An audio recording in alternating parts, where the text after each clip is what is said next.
नमस्कार प्रेक्षकांनो, मालिकेच्या आजच्या भागामध्ये आपल्याला भूतकाळातील बऱ्याच गोष्टींचा उलगडा होणार आहे। आता पुष्पा काकी घरी आलेली आहे। काल तर आपल्याला असं कळलेलं होतं की पुष्पा काकीचा लेकरांवरती खूप जीव आहे, पण पुष्पा काकी अचानक कशी आली हा प्रश्न मात्र सर्वांच्या समोर होता। तर त्या प्रश्नाचं उत्तर आपल्याला आजच्या या भागामध्ये पाहायला मिळणार आहे।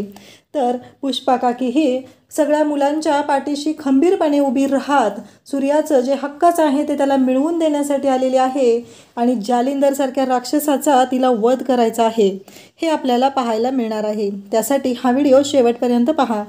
तर पुष्पा काकीच्या मांडीवरती धनू झोपलेली असते, सगळेजण बसलेले असतात आणि पुष्पा काकी सगळ्यांना सांगत असते की आत्तापर्यंत सगळ्या गोष्टी कशा घडत होत्या, नक्की काय काय होत होतं। पुष्पा काकी आणि सूर्याची आई सगळेजण मिळून कसं घरातलं काम करायचे। एक दिवस रानात गेलेली होती पुष्पा काकी आणि बाजी काका। अचानक खूप मोठा पाऊस येऊ लागला आणि त्या पावसामुळे इकडे घरी लेकरांना घेऊन सूर्याची आई होती आणि मग इथले पडवीतले पत्रे उडून गेलेले होते, जनावरं गोट्यात होती, ती थरथरत होती आणि इकडे सूर्याच्या आईनं ते देव आहेत ना ते पाण्यात ठेवले होते का तर तिला आमच्या दोघांच्या जीवाची काळजी वाटत होती। तिला वाटत होतं की आमच्या दोघांच्या जीवाचं काहीतरी बरं वाईट झालं असेल म्हणून ती काळजी करत होती। या सर्व गोष्टी आपल्याला पाहायला मिळणार आहेत। तर पुष्पा काकी हे सगळं सांगत होती आणि मनापासून पुष्पा काकी हे सगळं बोलत असते। मुलांनाही खूप आनंद होत असतो, सगळेजण ऐकत असतात। इकडे डॅडींची मात्र वाट लागलेली असते। तर छत्री डॅडींना बर्फाने शेकून देत असतो। मग छत्री डॅडींना विचारत असतो की नक्की काय झालेलं आहे, हे सगळं कशामुळं घडलेलं आहे, हे सगळं चालू असतं। आणि त्याचबरोबर इकडे छत्री डॅडींना म्हणत असतो की ते जाऊ दे, आमच्या 2 बायका आहेत ना त्या आहेत आणि कमी जास्तीला हे चिरंजीव यांना सांगितलं पाणी वता, गार पाणी करून मिक्स करून वता, गरम वता। तर ह्यांनी काय केलं तर ते गरम पाणी तसंच्या तसं आमच्या अंगावर ओतलं आणि आम्हाला होरपळून काढलेलं आहे। हे सगळं डॅडी बोलत असतात आणि तो बर्फ वितळून गेलाय का बघ रे त्याच्यातला, असं चालू असतं। तेवढ्यातच तिथे तेजू आलेली असते। तेजूला पाहून लगेचच शत्रू तिला म्हणायला लागलेला असतो की तुला मी शिक्षा दिली होती, मग तू का असं केलेलं आहे, तू का घरात थांबलेली नाहीस, हे सगळं तेजूला तो विचारत असतो। आणि तेजूला जेव्हा ओरडत असतो तेव्हा डॅडी म्हणत असतात की बाद झालं चिरंजीव, तुम्हाला वाटलं असेल आमच्या लक्षात येत नाही आहेत गोष्टी, पण एक गोष्ट कायमस्वरूपी लक्षात ठेवा, कारण आता त्या आहेत ना म्हणून खायला मिळते आम्हाला 2 वेळचं। तर तेजू तिथे विचारायला आलेले असते की डॅडी तुमच्यासाठी चंदनाचा लेप आणू का उगाळून, म्हणजे तुम्हाला बरं वाटेल, आराम पडेल, असं तिचं म्हणणं असतं म्हणून ती आलेली असते। तर इकडे डॅडी मात्र म्हणत असतात की हो सुनबाई आमच्या जेवणाचं पण बघा, असं डॅडी सांगत असतात। हे सगळं घडत असतं। त्यावेळेस ते इकडे शत्रूला पण म्हणत असतात की बाद झाली तुझी नाटकं, बंद करत आहे सगळं जे काही चालू आहे ते, काहीही झालं तरीही आता हे सगळं सुनबाईंच्या म्हणण्याप्रमाणे होऊ दे। त्या आहेत ना, नाहीतर त्या आजारी पडल्या असत्या, त्या बाहेर राहिल्या असत्या तर खाय प्यायचे वांदे झाले असते। आणि तेजू आत निघालेलीच असते तेव्हा तेजूच्या लक्षात येतं की पुष्पा काकी आलेली आहे आणि ती धावतच जाते आणि पुष्पा काकी तू, इकडे पुष्पा काकीसोबत घरातील सर्वच जण आलेले असतात आणि पुष्पा काकी आलेली आहे हे पाहून तेजूला खूप बरं वाटतं, कारण आज 20 वर्षानंतर पुष्पा काकी आलेली असते। एवढ्या वर्षानंतर पुष्पा काकीची आणि तिची भेट झालेली असते। तेजूलाही खूप छान वाटत असतं। तेजू म्हणत असते तेवढ्यातच शालन पण येते, कारण पुष्पा काकी अचानक आलेली आहे, म्हणजे शालनची वहिनी आहे, तिच्या बाजी दादाची बायको आहे म्हणून पुष्पा काकीकडे ती पण आलेली असते। आणि त्याचवेळी पाहायला मिळतं की पुष्पा काकी आलेली आहे म्हणून सगळेजण तिथे येतात आणि मग शालन म्हणत असते वहिनी इतक्या दिवसानंतर, तेव्हा शालनचं लक्ष जातं पुष्पा काकीच्या कपाळावरती काळी टिकली असते, त्याचबरोबर तिच्या गळ्यात मंगळसूत्र नसतं। हे पाहून शालनला खूप मोठा धक्का बसलेला असतो। आणि त्याचवेळी इकडे डॅडी म्हणत असतात की अहो तुमच्याबद्दल तेवढा आदर आहे म्हणा, तुमच्याकडे येणारच ना भेटायला, असं सूर्या डॅडींना सांगत असतो। आणि सूर्याचं म्हणणं असतं की पुष्पा काकी म्हणली की आपण जालिंदर दादासनी जाऊन भेटूया म्हणून आम्ही आलेलो आहोत। आणि मग सगळं झाल्यानंतर इकडे पुष्पा काकीला विचारू लागते ती म्हणजे शालन, आणि मग पुष्पा काकी रडायला सुरुवात करते आणि ती सांगत असते की हे सगळं असं झालेलं आहे, म्हणजे बाजी दादा हा आपल्या ह्या जगामध्ये राहिलेला नाही, ही गोष्ट आता पुष्पा काकीने समोर आणलेली असते। आणि त्याचबरोबर पुष्पा काकी बोलत असते की नाही त्यांनी मला सांगितलं होतं, शालनाका त्यांनी मला सांगितलं होतं जाऊन मला तिथे घेऊन जा, आपल्या मुलांची काळजी घे, त्यांना जप आणि हे सगळं झालेलं आहे असं म्हणत पुष्पा काकी ढसाढसा रडायला लागते. इकडे शालनला तर खूप मोठा धक्का बसलेला असतो, कारण शालन ही खूप घाबरलेली असते, कारण आपला बाजीदादा या जगामध्ये राहिलेला नाही, बाजीदादा आपल्याला सोडून गेलेला आहे. या गोष्टीचा तिलाही खूप मोठा धक्का बसलेला असतो. सूर्याने अस्थिकलश आणलेला असतो, तो दाखवलेला असतो, तेव्हा इकडे शालन पण खूप घाबरून जाते. शालन म्हणत असते की हे सगळं काय झालं, माझा बाजीदादा आम्हाला सोडून गेला, अरे एकदा तरी आयुष्यात तोंड दाखवायचं होतं रे. तेव्हा पुष्पा म्हणू लागते की कसं दाखवणार होतं तोंड, कारण जे घडलेलं होतं तेच इतकं विचित्र होतं, करणार तरी काय होतो ना आम्ही. हे सगळं बोलणं सुरू असतं आणि इकडे शालन आणि पुष्पा दोघीही खूप रडत असतात. तेजू शालनला आधार देत असते, कारण तेजूला पण ही गोष्ट आत्ताच कळलेली असते. हे अशा पद्धतीनं घडलेलं आहे हे तेजूलाही माहिती नव्हतं.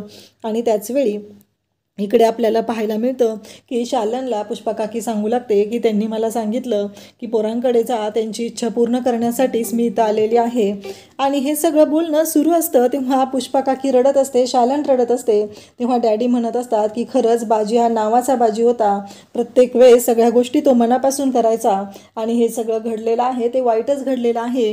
कसं आहे शेवटी आता जे त्याच्या बाबतीत घडलं ते खूपच भयानक असं होतं असं डॅडी बोलत असतात. त्याचबरोबर इकडे समजवलं जातं तेव्हा सूर्या सांगत असतो की ह्या अस्थी कृष्णेत विसर्जित करायच्या आहेत, म्हणून आम्हाला जायचं आहे. डॅडी गाडी द्याल का, असं सूर्या विचारत असतो.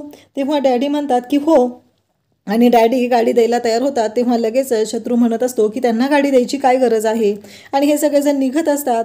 तेव्हा डॅडी म्हणतात की चहा घेऊन जावा, म्हणून डॅडींनी थांबवलेलं असतं आणि डॅडींनी पुष्पाला बोलवलेलं असतं आणि पुष्पाला ते आल्याला म्हणतात की बसा, आणि बस पुष्पाताई असं म्हणत पुष्पाला ते बसायला सांगत असतात. पुष्पा खाली बसत असते. तेव्हा डॅडी म्हणतात की बरं झालं, तुझी लायकी ओळखून तू बरोबर बसलेली आहे. पुष्पाला खरं तर खूप राग आलेला असतो आणि डॅडी म्हणतात की आठवतंय का आमची काय लायकी असायची, छोट्या मालकीनबाई गोटा साफ केला, छोट्या मालकीनबाई हे बघा बाजींनी सगळ्या व्यवहारात गोंधळ घातलेला ती कागद नीट केलेले आहेत, छोट्या मालकीनबाई हे कामं केली. म्हणजे जो लाचार असा कामगार असतो तसा कामगार डॅडी हे म्हणजे जालिंदर निंबाळकर हा इकडे जगतापांच्या घरी कामाला असलेला हातगडी होता आणि त्याने खूप मोठा गोंधळ घातलेला आहे आणि हे सगळं साम्राज्य लुबाडलेलं आहे. हे सगळी प्रॉपर्टी सूर्याची आहे आणि हे सगळं पुष्पा काकीला तो सांगत असतो. आता तुमची लायकी मी दाखवणार आहे आणि मी सांगितलेलं काम करायचं आहे. इथं तुला मी घेऊन आलेलो आहे हे लक्षात ठेवायचं आहे कायमस्वरूपी, आणि तुला तुझी लायकी दाखवण्याची वेळ सोडणार नाही, हेही डॅडी बोलत असतात. तेव्हा शालन तिथं आलेले असते आणि शालन म्हणत असते की हे काय बोलतायत हे. शालनला तर धक्का बसलेला असतो. शालनच्या कानावरती सगळ्या गोष्टी आलेल्या असतात आणि शालन म्हणत असते की हे सगळं काय चाललंय. डॅडी म्हणत असतात की तुला मी आणलेलं आहे आणि तुझा नवरा माझ्या ताब्यात आहे. आज तू खोट्या अस्थि विसर्जन करायला चाललेली आहे, पण जर तुम्ही जे मागितलेलं आहे ते दिलं नाही तर खऱ्या अस्थि विसर्जन करेल. कारण जे 12 वतनाचा जो कागद आहे जगतापांच्या नावावरती तो अजूनही त्या वाड्यात आहे, तो मला आणून द्यायचा आहे. काहीही झालं तरी तो कागद माझ्या ताब्यात आला पाहिजे आणि ही सगळी प्रॉपर्टी मला मिळली पाहिजे. तू इथं पुष्पा असशील पण बाहेर मी पुष्पा आहे, असा जो पुष्पा पिक्चरमधला डायलॉग आहे त्या पद्धतीनं डॅडी ॲक्टिंग करत असतात. आणि मग सगळेजण आता गाडी घेऊन निघालेले असतात. तेव्हा शत्रू म्हणत असतो की डॅडी तुम्ही काय केलं हे. मग डॅडी त्याला सांगतात की जे केलेलं आहे ते आपल्या भल्याचंच केलेलं आहे, याचा विचार करा चिरंजीव. आता चावी मी फिरवलेली आहे, त्याला चावी दिलेली नाही तर चावी फिरवलेली आहे. आता जी चावी फिरवलेली आहे त्यामुळं सगळं आपल्या हातात येणार आहे, हे कायमस्वरूपी लक्षात ठेवा तुम्ही, असं डॅडी बोलत असतात. डॅडींना असं वाटत असतं की आता हे सगळं आपल्याला मिळणार आहे. 12 वतनं त्याचबरोबर मंदिराचं ट्रस्ट, ही सगळी प्रॉपर्टी जी आहे ती सूर्याची आहे आणि जोपर्यंत 12 वतनाचा कागद डॅडींच्या हातात येत नाही तोपर्यंत डॅडी काहीच करू शकणार नाहीत. ही गोष्ट डॅडींनाही माहिती आहे, म्हणूनच त्यांना तो कागद हवा आहे आणि डॅडींचं असं म्हणणं आहे की तो मला मिळाला पाहिजे. म्हणून हे सगळं चाललेलं असतं. आता अस्थि विसर्जन करण्यासाठी सगळेजण कृष्णेच्या काठी आलेले असतात. सूर्य अस्थि विसर्जन करतो, सगळेजण रडत असतात आणि शंकरदादा म्हणजे सूर्याचे वडील आहेत त्यांना ते रडू आवरत नसतं. त्यांचा छोटा भाऊ त्यांना सोडून गेलेला असतो आणि मग ते धावतच बाहेर निघून जातात. सूर्या पण त्यांच्या मागे जातो. खरं तर हे इतकं भयानक असतं आणि मग पुष्पा म्हणत असते की मला बोलायचं आहे, तू जा सूर्या, मला एकटीला थांबायचं आहे. मग पुष्पा कृष्णेतलं पाणी ओंजळीत घेते आणि ती म्हणू लागते की त्या जालिंदर राक्षसाने आणि माझ्या भूतकाळात जे माझ्याकडनं पाप झालेलं आहे ते सगळं समोर आणण्यासाठी तो एवढं सगळं करत आहे.